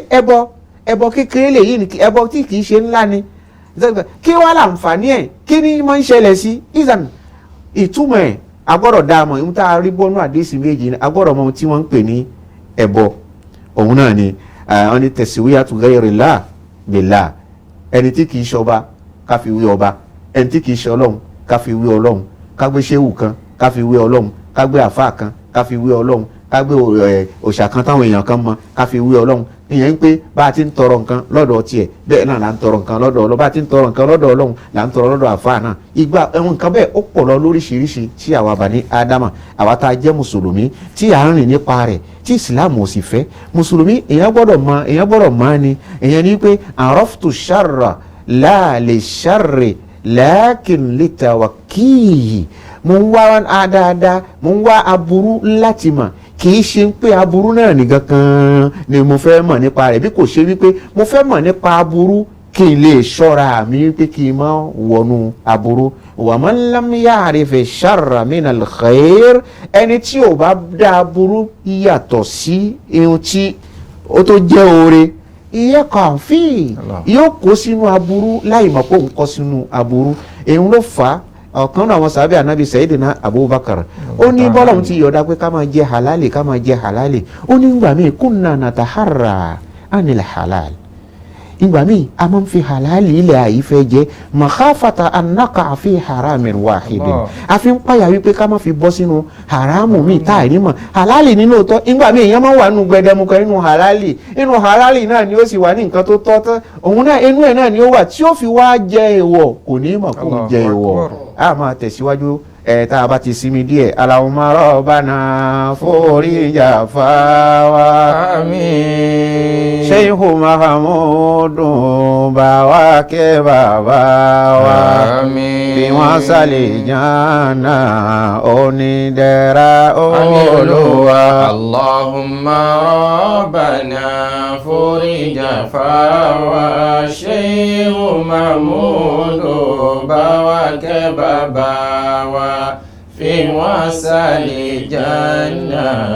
onídẹ̀ra Olúwa. Assalamu alaikum warahmatullahi wabarakatuh. Ìkànnì tẹ́ ń wò yìí náà ní ìkànnì Sunna TV níbi tí àwọn onímọ̀ ti ń tẹ̀ ìmọ́lẹ̀ sórí ẹ̀sìn Islam látọ̀rọ̀ Sunna TV ìmọ́lẹ̀ nínú Sunna Nabi Muhammad sallallahu alayhi wa sallam ní gbogbo ìgbà ní kẹ́ ẹ máa wò wá tí ẹ sì máa rí ẹ̀kọ́ ẹ̀sìn kọ́ lórí ìkànnì yìí náà ni o òun ló múlẹ̀ rẹ̀kẹ̀tẹ̀ yàtọ̀ yìí gbogbo mùsùlùmí lọ́kùnrin àti lóbìnrin ẹ jẹ́ ká máa wo Sunna TV ẹ jẹ́ àwọn ọmọ wa náà máa wo Sunna TV kí wọ́n lè bá ní ìmọ̀ tó péye nípa Sunna ìkànnì tó ń tànmọ́lẹ̀ sínú ẹ̀sìn ni Sunna TV Yorùbá ẹ máa wò wá ní gbogbo ìgbà kẹ́sì máa kó ẹ̀kọ́ tó péye nípa Sunna. Ya marhaban mushahidun al-kiram ẹ káàbọ̀ lérí ètò wa lẹ́ẹ̀kan sí ẹ̀yin tẹ́ ń wò wá tẹ́ sì ń gbọ́ wa lérí ètò wa ẹ̀rọ amóhùnmáwòrán ti Sunna TV Yorùbá ẹ káàbọ̀ lẹ́ẹ̀kan sí sérí ètò wa àgbọ́yé wa lérí ọ̀rọ̀ tá a ti ń bá bọ̀ ń já sí wípé àdìsí méjì àkọ́kọ́ tá a kà fúnra wa ìpín tí Ànábì ti pín ọ̀rọ̀ tó ti sọ wípé kí Abubakar kó ṣe àdúà wípé èyí tó jẹ́ ńlá ẹbọ àtèyí tó jẹ́ kékeré ẹbọ kí tó bá ṣàdúà náà Ọlọ́run ọba ò ní jẹ́ kókó sínú ọ̀kan nínú méjì ń fi ń tọ́ka fún wa wípé tá a bá ń dárúkọ ìbọ́lọ́run ọba wórogún táwọn Yorùbá àwa oníkéwú ń pè lẹ́bọ ń sọ wọn Yorùbá ìbọ́lọ́run ọba wórogún ìpè nǹkan míì pọ̀ mọ́ Ọlọ́run àbí ìpè nǹkan míì fọlọ́wọn ọba sílẹ̀ tí àwa oní lójú ọ̀nà ìsìláàmù tá à ń pè ní ẹbọ sì tún bẹ lọ́dọ̀ Yorùbá gẹ́gẹ́ bí mo ṣe ń ṣàlàyé ẹ̀ fún yín ibi táwa ń tú ẹbọ sí àwọn Yorùbá ò ní tú ẹbọ síbẹ̀ èmi ó láwọn sọ̀kan fún yín bàbá tèmi títí ó yí jáde láyé mo bọ́ ọ ni Hayakumullah. èdè Yorùbá ni mo ń sọ mi ń sọ Lárúbáwá Bẹ́ẹ̀ni. mo bọ́ ọ ni kí ni túmọ̀ mo bọ́ ṣé bí wọ́n sì bí mi ṣe bọ́ ọmọ Yorùbá ni ẹ́ tí n bá wá sọ fún pé mo bọ́ bàbá mi ìyá mi títí ó yí jáde láyé mo bọ́ ọ ni àwọn èèyàn tó kù láyé àwọn alàgbà kù láyé tó yẹ pé mò ń bọ́ wọn ni tí bá sọ pé mò ń bọ́ wọn gẹ́gẹ́ bí ọmọ Yorùbá ó yàtọ̀ sí ibi tí oníkéwú ń lọ ó yàtọ̀ sí ibi tí Ọlọ́run ń lọ pẹ̀lú pé à ń dà nǹkan pọ̀ mọ́ Ọlọ́run ọba àwa la lè dé wa ibi táwọn oníkéwú tá a fẹ́ tu sí ibẹ̀ la gbé sí ìní pé kó máa jẹ́ pé ẹbọ ńlá àti ẹbọ kéékèèké tó àwọn míì tún wá ń bẹ Yorùbá ló ní gbólóhùn ẹbọ rẹ̀ wọ́n máa wá sọ tán bá sọ gbólóhùn ẹbọ wọn àwa ò fẹ́ bá wọn dá sí àmọ́ ohun táwa mọ̀ lẹ́bọ táwa ń gbé kalẹ̀ yìí òun náà ni ìdí tiwa ni ká dúró ẹbọ ńlá àti ẹbọ kékeré kí ni ẹbọ ńlá lọ́dọ̀ àwọn oníkéwú lọ́dọ̀ anabi Muhammad òun náà ni kí ni an taj'ala lillahi nidda oní kó bá Ọlọ́run ọba wá ẹlẹgbẹ́ Allahu akbar. Ọlọ́run ọba ó ti wà ó ti mọ̀ pé Ọlọ́run ọba ni àmọ́ ó tún wá fi ẹlòmíì túnṣe Ọlọ́run lẹ́gbẹ̀ẹ́ wọ́n jọ wá jẹ́ ẹgbẹ́ wà yóò bàdù ghayrullah àbí kéèyàn máa sin nǹkan míì tí ìṣọ́ Ọlọ́run á fọ Ọlọ́run ọba lẹ̀ àní sin Ọlọ́run ọba ẹ̀rí nǹkan àwọn èèyàn máa sọ pé bí kú là bá bọ àbáforìṣà sílẹ̀ ẹ̀rí nǹkan ẹ̀rí bí kú là bá bọ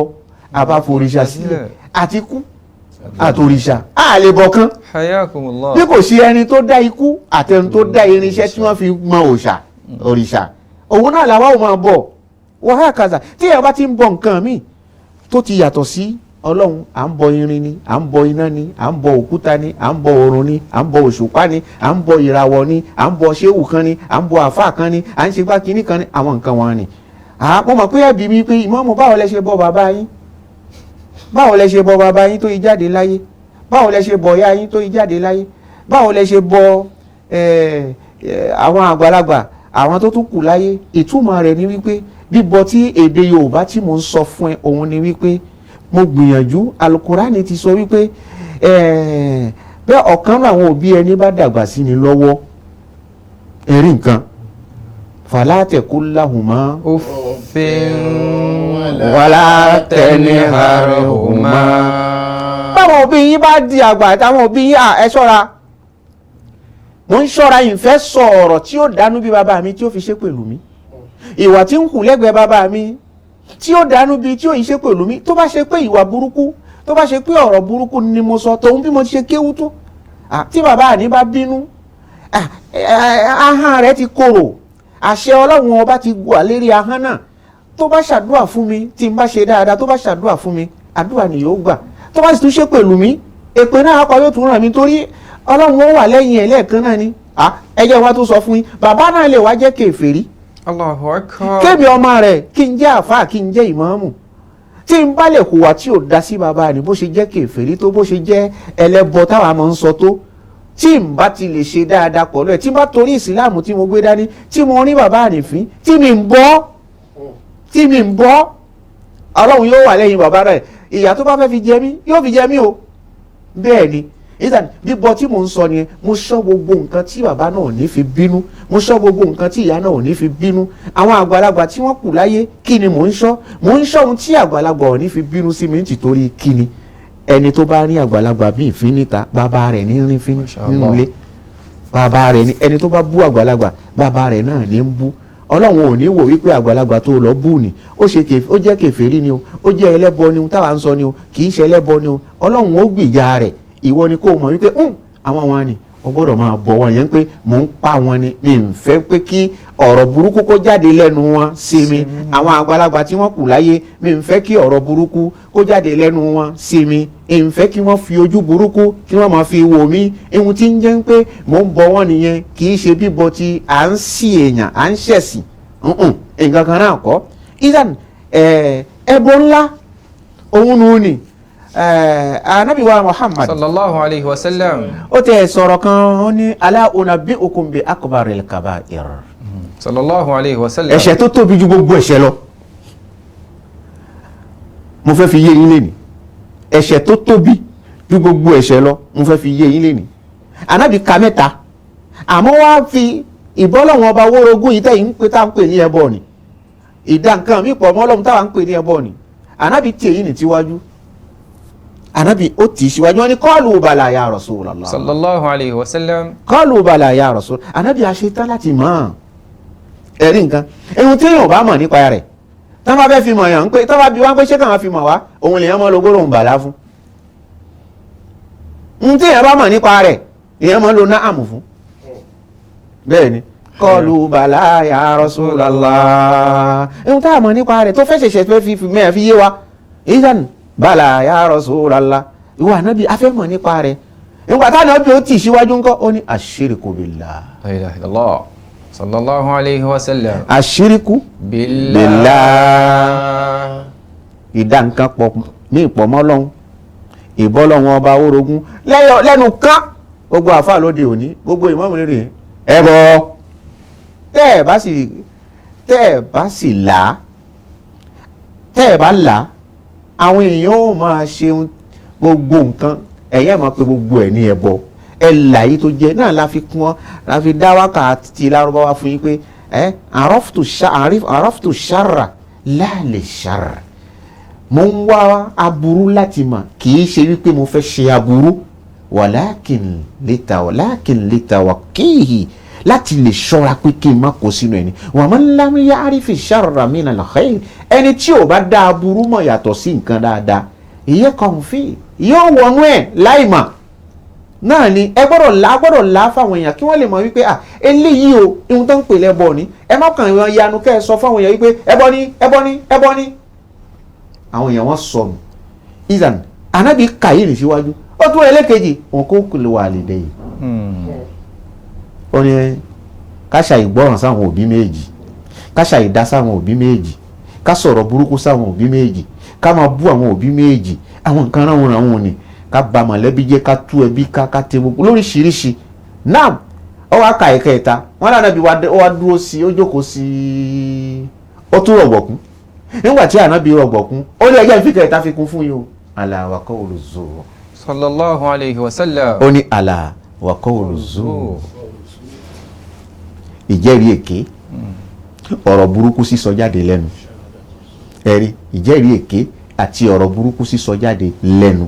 èyí náà wá pàwọn náà àmọ́ èyí táwa fẹ́ lò nú ẹ̀ òun náà títorí pé kí ni ìjákùn ẹ̀bí méjì àti qawlu zur àwọn wọn nìṣẹ́ táàtàmọ̀ṣí àti là èyàn ń bẹ lábẹ́ ọlọ́run lè foríjìyàn ọlọ́run lè má foríjìyàn àmọ́ tá a bá ti wá débi ìṣòro náà ẹ máa gbọ́ gbogbo ẹ̀ wàhákàzà bálábí bó ṣe sọ́nù ni ẹlẹ́kejì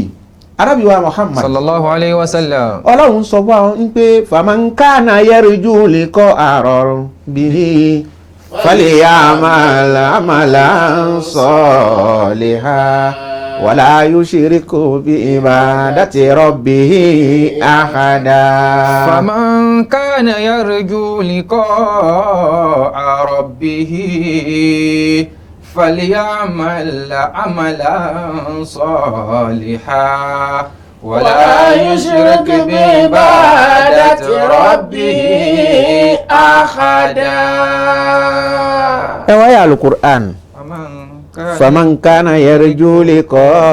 ó ní Ànábì sọ pé innama ana basharun mislukum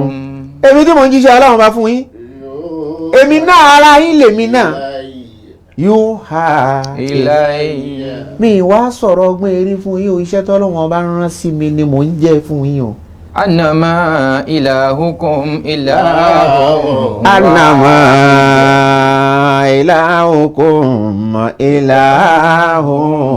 wahid. iṣẹ́ tí mò ń jẹ́ fún yín kò ju wípé ẹ̀ṣọ́ Ọlọ́run láṣọ tó rẹ̀ ẹ̀yọ hóró kan ni aṣọ lọ́lọ́run ọba kò pé méjì o. faman kana yarju liqa'a rabbih. ẹni bá fẹ́ pàdé Ọlọ́run ọba ní pípàdé toríire ní pípàdé ìdùnnú tá bá níyàn fẹ́ pàdé Ọlọ́run èyí ṣe pé o fẹ́ rí ọlọ́run ọba náà ń pé òun náà ó fẹ́ ọlọ́run ó ṣe ragbá mi ó ragbá gajì mi lóòótọ́ àdìsí wáyé lóríṣiríṣi wípé ọlọ́run ó sọ̀kalẹ̀ èèyàn ó rí ọlọ́run èèyàn ó rí náà ìkíni túmọ̀ faman kana yarju liqa rahmatillah hayakumullah liqa rahmati rabbih faman kana yarju liqa ridha rabbih ẹni wá fẹ́ rí ìyọ́nú ọlọ́run tó fẹ́ rí ìdùnnú ọlọ́run ìdùnnú lálẹ́ kìyàmà falyamal amalan salihan. lẹ́yìn ìgbàgbọ́ òdodo tó o ti ní sọ́lọ́run ìpáyà tó o ní sọ́lọ́run falyamal amalan salihan. kó dákun kó má gbára lé ìgbàgbọ́ nìkan kó má gbára lé ìpáyà ọlọ́run ọba nìkan falyamal amalan salihan. kó tún níṣẹ́ rere tí ó ṣe kó ṣiṣẹ́ rere fún mùsùlùmí kó ṣiṣẹ́ rere sí mùsùlùmí kó ṣe sẹ́ni tí kì í ṣe mùsùlùmí kó ṣe sára àdúgbò kó ṣe sínú ìlú kó ṣe sílé kó ṣe sí mọ̀lẹ́bí kó ṣe sẹ́ni tó gbọ́ ọlọ́run bá gbọ́ kó ṣe sẹ́ni tí ò gbọ́ ọlọ́run bá gbọ́. àmọ́ má jẹ́ mú nǹkan bẹ́ẹ̀ o bẹ́ẹ̀ bá fẹ́ rí ìyọ́nà náà o. wala yushrik bi ibadati rabbi ahada. ó yẹ kó o dá mọ̀ wípé ìbáàdà ihun tó bá ti wà khasun lillah tó yẹ pé ọlọ́run nìkan la máa ń ṣe é fún ó tún gbọ́dọ̀ ṣe é fèèyàn ọlọ́run nìkan la ń ferí balẹ̀ fún ó tún gbọ́dọ̀ ferí balẹ̀ fún ènìyàn ọlọ́run ọba nìkan náà la ń ferí balẹ̀ ó gbọ́dọ̀ ferí balẹ̀ fún òòṣà ọlọ́run ọba nìkan la ń gbàgbọ́ ó tún gbọ́dọ̀ gba nǹkan míì gbọ́ tó yàtọ̀ sí ọlọ́run ọba ọlọ́run la ń tọrọ ìrànlọ́wọ́ lọ́dọ̀ ẹ̀ ó tún gbọ́dọ̀ tọrọ ìrànlọ́wọ́ lọ́dọ̀ nǹkan kan tó ti yàtọ̀ sí ọlọ́run. ní sùúrù ewu tí wọ́n ń sọ ewu tá à ń tú ó dá nísìn ẹni tó fẹ́ ralẹ̀ ni ó fẹ́ kọ́lé ni ó fẹ́ ọmọ fẹ́ lọ léwe ni kéèyàn tọrọ irú ìrànlọ́wọ́ bẹ́ẹ̀ lọ́dọ̀ Bani Ádámà kì í ṣe nǹkan tó burú irú ìrànlọ́wọ́ tí wọ́n ń sọ fún ẹni wípé gbogbo ohun tí o fẹ́ ṣe nínú ìgbésí ayé rẹ o fọlọ́wọ́n ọba lẹ̀ o ń tọrọ lára nǹkan tẹ́ fọ́ ọmọ o ń tọrọ lọ́dọ̀ èṣù o ń tọrọ lọ́dọ̀ àlìjànú o ń tọrọ lọ́dọ̀ kinní kan àwọn gbá kinní kan òkúta o lọ́ tọrọ lọ́dọ̀ ẹ̀ òòrùn o lọ́ tọrọ lọ́dọ̀ ẹ̀ àáfàá rẹ tó lọ́ tọrọ ìrànlọ́wọ́ lọ́dọ̀ irú ìrànlọ́wọ́ ló bá lọ́dọ̀ àáfàá rẹ tó wá jẹ́ pé àáfàá ẹ̀yin náà bá mi bẹ lọ́hùn ìwọ náà máa bẹ lọ́hùn káfàá rẹ náà tó máa ṣe tiẹ̀ àmọ́ àáfàá rẹ má jẹ́ kóun jẹ́ ológbòfọ̀ níwájú ọlọ́run ọba ìwọ náà lè sọ̀rọ̀ fọlọ́run ọba wa iza sa'alaka ibadi anni fa inni qarib ujibu da'wata da'i iza da'an falyastajibu li wa liyu'minu bi la'allahum yarshudun. wa iza sa'alaka ibadi anni fa inni qarib ujibu da'wata da'i iza da'an falyastajibu li waliyu'minu bi la'allahum yarshudun. Ọlọ́run ní téèyàn bá sọ pé báwo lọ́lọ́run ṣe lè gbàdúrà mi gbà báwo ní ṣe gbà tọ́lọ́run ó fi gbàdúrà mi má sọ pé mo fẹ́ mọ ọlọ́run kọ́ ń tọ́lọ́run sọ mẹ́kọ́ nìyẹn báwo làdúrà mi ó ti ṣe gbà sọ́dọ̀ ṣéwù kan ní àdúrà mi ó fi gbà ní sọ́dọ̀ òrìṣà làdúrà mi ó ti gbà ní àbí kinní kan pẹ̀tùpẹ̀tù kan ní nílà láàárọ̀ ní àwọn ọlọ́run ní má béèrè lọ́dọ̀ èèyàn má wá di nǹkan kan má lọ gba nǹkan kan bì kan fa inni qarib mo súnmọ́ ẹ tán mo wà pọ̀lú ẹ̀ èyí wá nǹkan kan èyí létí èyí sọ pé mo létí àmọ́ mo ń gbọ́ èyí sọ pé mo lẹ́nu àmọ́ mo mọ̀rọ̀ sọ èyí sọ pé mo lójú àmọ́ mo ń ríran èyí sọ pé mo lọ́wọ́ àmọ́ mo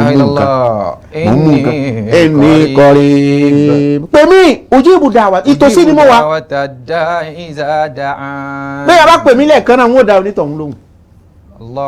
ẹ tọrọ kémi ọlọ́run ọba kí n dá yín lóhùn ẹ bẹ̀ mí kí n sì dá yín lóhùn ọ̀nà mọ̀ ń bẹ́ẹ̀ fún yín o ọ̀nà mọ̀ ò sí ń bòmí tẹ́ ń lọ pé nǹkan mi kò sí ọ̀nà mọ̀ ń bẹ̀ rárá izan alukurani ló sọ bẹ́ẹ̀ jama ẹ dákun kí ni ẹbọ kékeré bára bí sọ pé záàbà anka qaliluhu wa kathiruhu ẹbọ ńlá yóò kónú àlámàrí rẹ ẹbọ kékeré yóò sì kónú àlámàrí rẹ ẹ wá wò ní sí bá nàbí sọ pé ẹbọ ni sallallahu alayhi wa sallam ẹbọ bí tá nàbí tún pè ní ẹbọ kékeré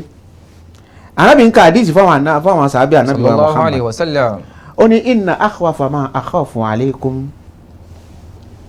ash-shirkul khafi ashirikul asgar tó ó ní ihun tí ń bà mí lẹ́rù fún èèyàn àlè ó mà mí jù ìpáyà mi jù fún yín òun náà ni àwọn ẹbọ kéékèèké àwọn ẹbọ náà ẹ̀yin lè má mọ̀ nípa rẹ̀ wọ́n ní ya Rasulullah wọ́n mọ̀ shirikul asgar ẹbọ wọlé ẹbọ kékeré ẹbọ lẹbọ ń jẹ arábìnrin ẹ̀yin lẹ mọ̀ pé ẹbọ lẹbọ ń jẹ ọlá wípé nǹkan kan ò yé yín nípa ẹ̀ nẹ́fí ń sọ pé ẹbọ lẹbọ ń jẹ gbogbo ẹ̀ ló ìpele ni ó yàtọ̀ síra wọn tẹ́ fi mọ̀ wípé ìpele ni tá a bá ti fẹ́ sọ nípa ìṣòro tí ń bẹ fún àwọn ẹbọ méjì nísìn ẹni láti mọ̀ wípé ìyàtọ̀ ń bẹ nú ẹbọ ńlá àti ẹbọ kéèké. arábìnrin wọ́n ní àwọn sábẹ́ ní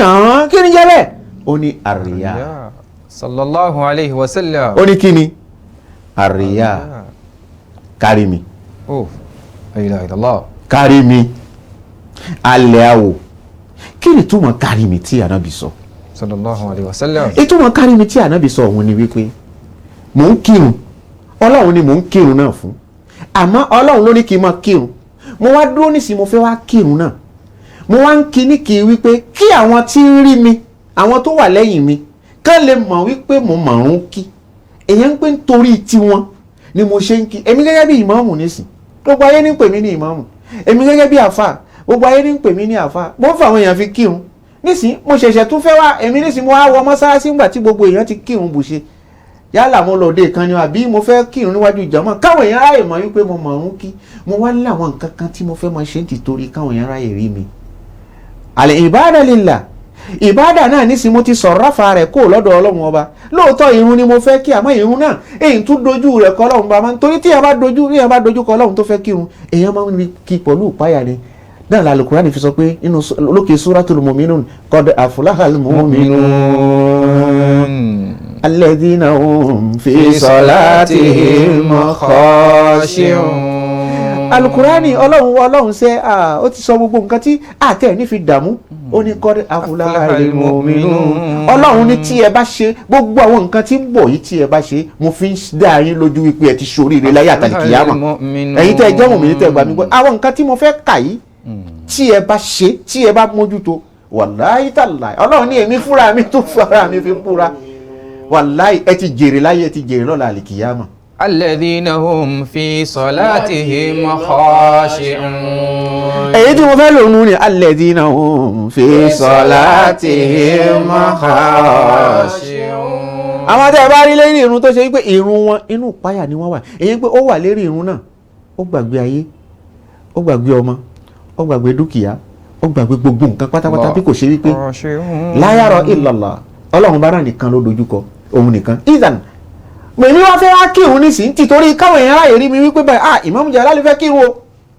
mo wá ní àwọn àrà kan tí mo dá káwọn èèyàn ráyè rí wípé èmi ni kinní kan àbí àdúrà tó yẹ kí n bá ń dá ìrun mi kí ní kọ̀rọ̀ yàrá èyí tí ń ṣe níbi tí ẹ̀kan ò ní gbé rí mi tó yẹ pé ọlọ́run nìkan ní ó rí mi èmi mo ti bọ́ síwájú mo fẹ́ fà àwọn èèyàn kírun nǹkan tó láago ni tó lákòókò ni ń ṣẹ̀ṣẹ̀ wá àdúrà kan àbí àwọn èèyàn wọ́n ti wà ní wọ́n ti ń retí ìmáàmù kó lọ́ọ́ ṣàlọ́ àlá ni ìgbà yẹn mo fẹ́ kàdúrà kan tí mo fẹ́ ṣe fún lọ́wọ́ àwọn èèyàn wà ní pé ìmáàmù ẹ̀yin ni wọ́n ń retí mo ní mò ń bọ̀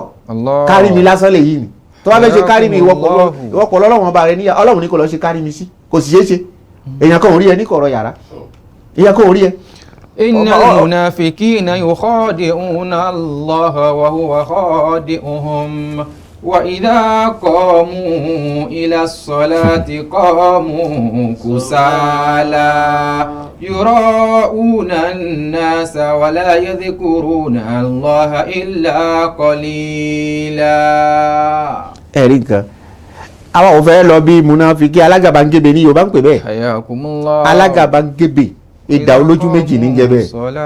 ẹ̀rí ìdá olójú méjì ìzàn ẹ wá wò ibi tó mi pọ̀ lóyún fẹ́ la oníṣìjàmá ìṣòro owó ni wá ń bẹ fún ẹni tó kó sínú ẹ̀ṣẹ̀ ńlá ìṣòro owó ni ń bẹ fún ẹni tó sì kó sínú ẹ̀ṣẹ̀ kékeré kò séyìí tí ò níṣòro tiẹ̀ ẹ̀ṣẹ̀ ńlá ni gbogbo wa náà láti mọ̀ wípé azambul alazim ẹ̀ṣẹ̀ tó tóbi ni ká da nǹkan míì pọ̀ mọ́ Ọlọ́run ó bá jẹ́ mùsùlùmí ohun tó bá ti lè mú ẹ dá nǹkan míì pọ̀ Ọlọ́run Ọlọ́run pè é ní sí ni ẹ̀ṣẹ̀ tó tóbi ni ẹ̀ṣẹ̀ ńlá ni o ti kó sínú ẹ̀ ó yàtọ̀ sí àṣìṣe ó yàtọ̀ sí àṣìṣe ó tún yàtọ̀ sí àìgbọ́ràn àṣìṣe ó yàtọ̀ sí àìgbọ́ràn ẹni tó ṣàìgbọ́ràn sọ́lọ́run òun ní ṣe ṣìnà òun ní hùwà gbèrè wọ́n máa ń pè ní ẹ̀ṣẹ̀ ńlá ni mẹ́rin kò dàbí èyí o ní torí ìdájọ́ ọ̀tọ̀ọ̀tọ̀ ní méjì ní ẹni tí ń purọ́ ẹ̀ṣẹ̀ lòun náà o àmọ́ kí ni ẹ̀ṣẹ̀ kékeré gan anábì pé ní àríyá ìṣòro owó ló wà fọ́tún àtòsí ìṣòro tí ń bẹ fún ẹ̀ṣẹ̀ ńlá tá a bá ní ká wo ìṣòro ilé ayé ẹni yẹpẹrẹ ni ó jẹ́ kì bá lówó kì bá lọ́lá kó nípò kó ní gbogbo nǹkan kò ní àpọ́nlé kan lára kò ní iyì kan àmọ́ àlìkìyàmọ̀ gangan ibẹ̀ lọ̀rọ̀ wà àkọ́kọ́ nǹkan tí ó ṣẹlẹ̀ sí lálìkìyàmọ̀ òun náà ní kí ni wípé ọlọ́run ò ní forí jì o Allah àkọ́kọ́ ọlọ́run ò ní forí jì Al-Qur'an sì ti jẹ́ kó yé wa inna Allaha la yaghfiru an yushraka bihi wa yaghfiru ma duna dhalika liman yasha. inna Allaha la yaghfiru an yushraka bihi wa yaghfiru ma duna dhalika liman yasha. ẹni kan onítọ̀ wọn ò ní láforíjì lálìkìyàmọ̀ kò ní sáforíjì fún ìzàmáta alayhi wa lam yatub qabla al-maut torí tọ̀hún bá lọ kú sérí bẹ́ẹ̀ ni nítorí ẹni ìyàtọ̀ ń bẹ́nu wípé ká máa wá pariwo wípé ó ṣe kèfèrí ẹbọ ni ó máa fi kún wípé tó bá ikú lérí ẹ̀ bẹ́ẹ̀ alkawa ní tọ́lọ́wọ́n bá ṣe ní ibi tọ́lọ́wọ́n lòun ó fi sí ni àmọ́ ibi tọ́lọ́wọ́n lòun ó fi sí fáwọn èèyàn níro ni o ò gbọ́dọ̀ takú sórí ẹ̀ kó sọ pé lágbájá ò gbọ́dọ̀ mọ́ wọ̀nà tó bá dọ̀hún tọ́lọ́run bá dára mí nǹkan. Allahu akbar. tó bá dálì kìyàmọ̀ náà tọ́lọ́run bá tún lọ dára mí fónítọ̀ ń kọ́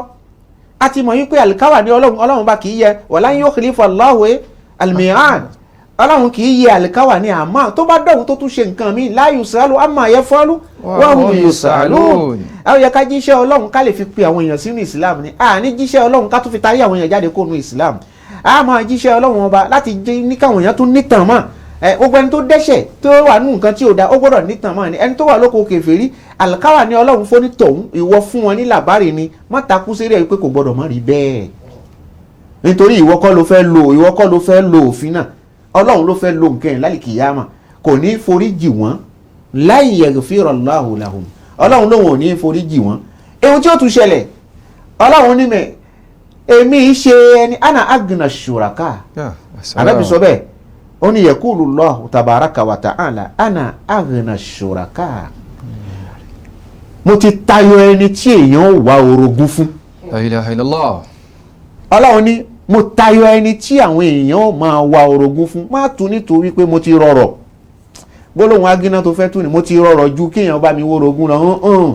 èmi ọlọ́run ọba tayọ ẹni tí ẹ wá orogún fún nítorí wípé ẹni tẹ́ ẹ fẹ́ ṣe lórogún mi èmi ni mo ṣẹ̀dá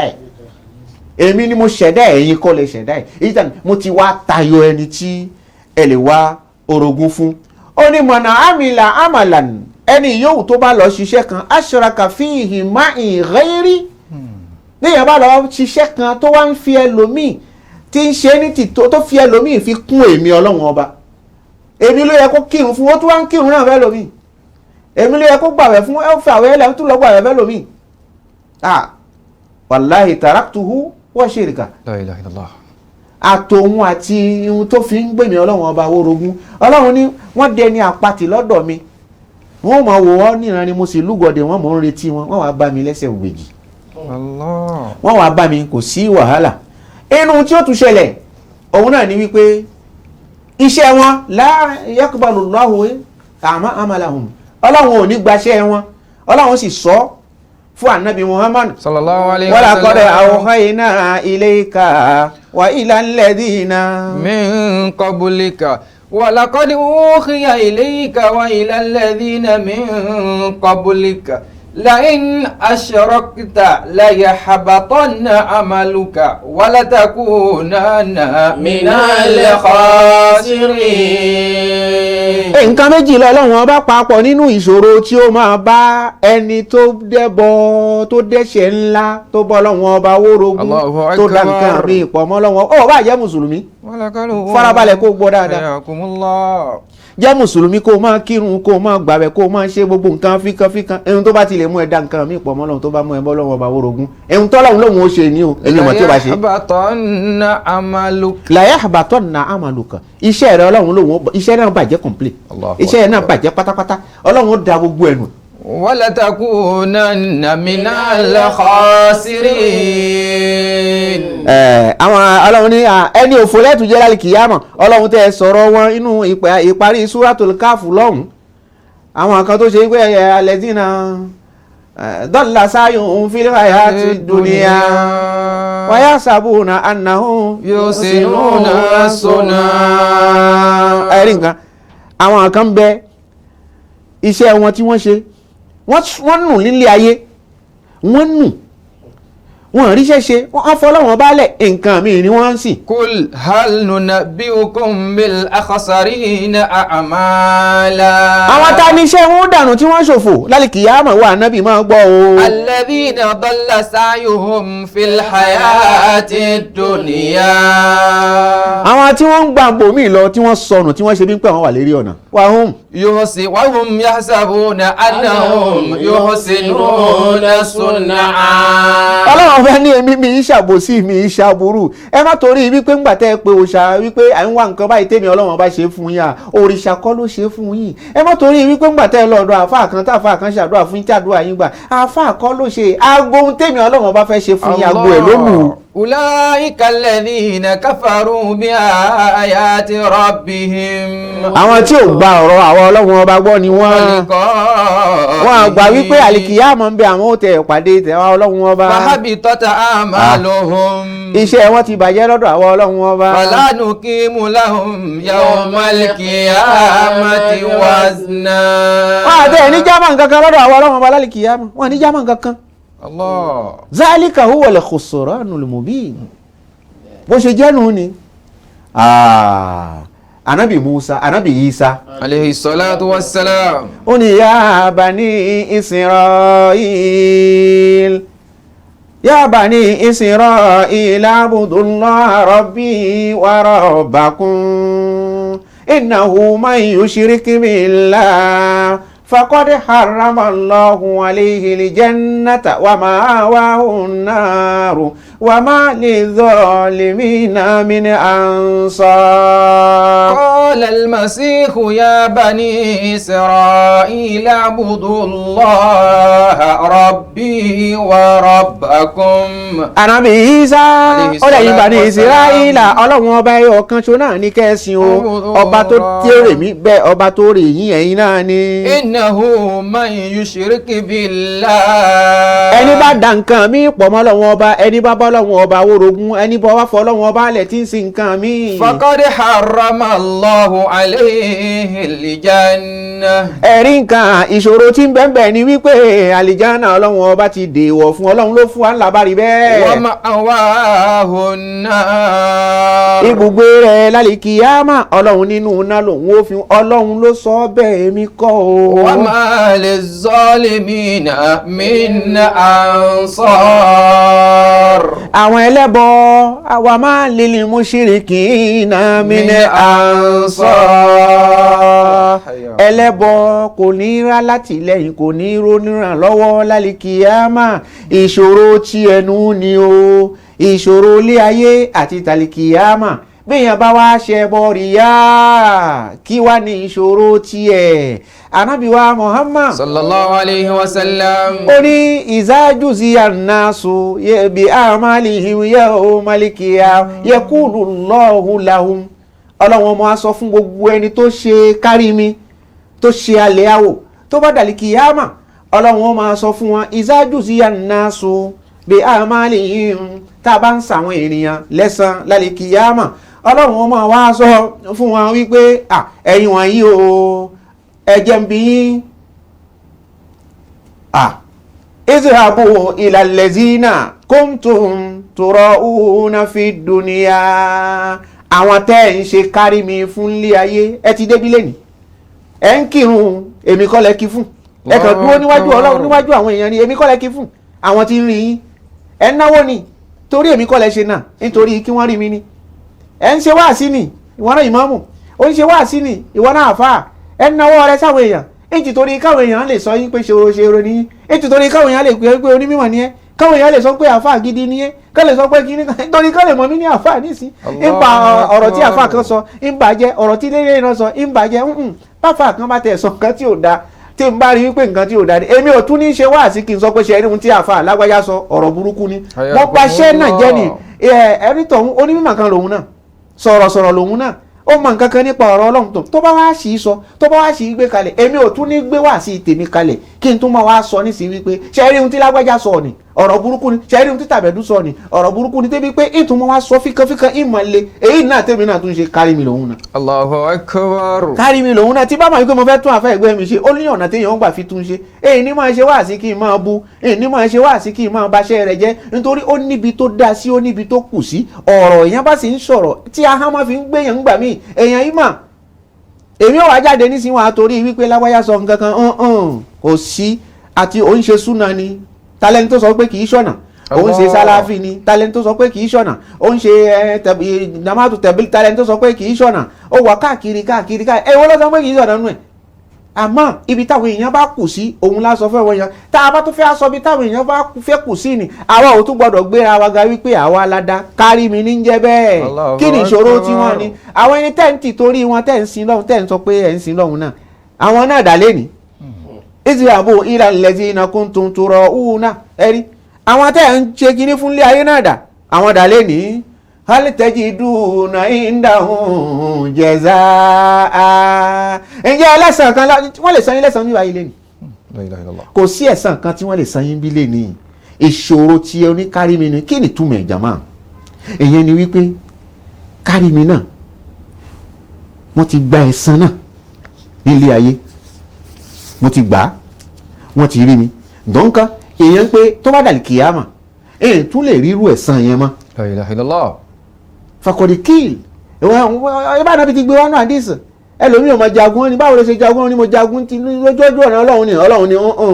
ó jagun lójú ọ̀nà lọ ó jagun káwọn èèyàn aláì sọ wípé jagun nìyẹn fakọ̀dí kíl wọn kúkú ti sọ nílé ayé ládàá rẹ mọ síbẹ̀. Allahu akbar. ìwọ náà tó ń jíṣẹ́ Ọlọ́run tó ń tú kéwú tó ń tú alukurani tó ń tú àdìsí ànábì wọn bá bí ẹni pé báwo ló ṣe túgbà ó ní amúfọ̀nà máa ń èèyàn ní ìwọ̀n irọ́ ni ó ṣe káwọn èèyàn kan fi mọ̀ ṣé ń torí pé káwọn èèyàn kan mọ̀ náà ó ṣe ń torí kan ráì sọ pé onímọ̀ ni ẹ́ àfa gidi ni ẹ́ kínní kan ni ẹ́ fàkọ̀dé kíì wọ́n ti sọ ọ́ ọ̀tán náà ni ẹ́ ìwọ náà tó náwó tiwọ́ náà sójú ọ̀nà Ọlọ́run nítorí kí ìwọ náà fi ná ó ní àmúná sójú ọ̀nà tiwọ́ Ọlọ́run ní gbá kí náà ní ọ̀nà káwọn èèyàn ráì sọ pé náwó ni kínní kan ni fàkọ̀dé kíì wọ́n sà ti sọ ibi tí ládàá ni tó mọ̀ nìyẹn jàmọ́ Ọlọ́run kó sáà jẹ́ kó dáàbò bò wá níbi ẹbọ ńlá àti ẹbọ kéékèèké níbi tí alukurani tó gbé gbólóhùn ní sí kì í ṣe gbogbo ẹbọ gbogbo ohun táwọn èèyàn ń ṣe náà ni ẹbọ tí àwa ń rí èyí tí a fẹ́ sọ tá a sọ náà ni Ọlọ́run dákun kó dáàbò bò wá àwa náà àwa bẹ Ọlọ́run ọba pé Allahumma ìbẹ́ Ọlọ́run inna na'uzu bika min an nushrika bika wa nahnu na'lam wa nastaghfiruka bima la na'lam Ọlọ́run a fi ẹ́ wáṣọra ohun tá a mọ̀ rẹ bọ̀ má jẹ́ àkóso èyí tá a bá ti wá kóso nínú àìmọ̀ eléyìí tá a mọ̀ Ọlọ́run dákun fèrè ẹ̀ṣẹ̀ jì wá kì í ṣe pé ìwáàsí yìí tá a ṣe kì í ṣe pé a fi sọ wípé àwọn kan wọ́n wà lọ́nà ẹbọ ìyà kan ó jẹ wọ́n nǹkan kan ó ṣe wọ́n Ọlọ́run a fi ń pera wa sákìyèsí ni alukurani gan alára ń pè wá sákìyèsí ni ẹ rí i pé tòun tẹ̀ṣẹ̀ wa tòun ta ìdá wa tá a bá ti bọ́ Ọlọ́run bá wórogún a bá ní àwọn àṣìṣe kan Ọlọ́run bá fẹ́ sọ̀rọ̀ wa yóò sọ wípé yá ayúwà lẹ́zínà àmọ̀nù yá ayúwà lẹ́zínà àmọ̀nù látẹ́kọ̀rọ̀ lákìíní kan látàtà wa láwọ́ kọ́ mọ́nú gàdíbà lọ́wọ́ yóò pè wá yóò fi ìmánì yóò fi pè wá yìí náà ni àwa náà àwọn tá à ń pè ẹ̀yin náà tá à ń jíṣẹ́ fún àwa náà tá à jọ ń jíṣẹ́ fúnra wa mùsùlùmí kan náà làwa mùmìnì kan náà ni wa ọlọ́run dákun ká ní àgbọ́yé ẹ̀sìn yìí ọlá ànábì wa Muhammad má ṣe wá ní kèfèrí ohun tí ó mú ayé alápẹ̀ràn lérí ọ̀nà yìí ọlọ́run má jẹ́ àmà ọlá ànábì wa Muhammad má jẹ́ kí àṣeyìtáni kó jà wá lógun kó dà wá láàmú gbogbo ẹni tó ti wà lérí bẹ́ẹ̀ ọlọ́run dákun bá wa dá wọn padà sínú Islam àwa náà táwa wà nínú Islam má jẹ́ jáde nínú Islam ọlá ànábì wa Muhammad àwa fàṣìkò yìí àtọ̀rọ̀ fún gbogbo olùdarí ètò yìí báyìí ìmáàmù dr wa Shitu Abdulrahim Shitu Sani ọlọ́run bá wa ṣe dáadáa fún ọlá ànábì wa Muhammad bàbá wa tí wọ́n gbé iléeṣẹ́ yìí kalẹ̀ Ajá Abdulrazak àríkọ́ṣe super Bámigbọ́lá ọlọ́run dákun má bọ́lá àwọn jẹ́ àtàwọn àbúrò wọn ni tí wọ́n jọ wà pọ̀ ọlọ́run má bọ́lá àwọn jẹ́ ọlá ànábì wa Muhammad Allahumma rabbana foríjà fáwa Sheikh Mahamudu bàwá kẹ́ bàbá wa kí wọ́n sálẹ̀ yànnà onídẹ̀ra Olúwa. Allahumma rabbana foríjà fáwa Sheikh Mahamudu bàwá kẹ́ bàbá wa fi wọ́n sálẹ̀ jannah onídẹ̀ra Olúwa.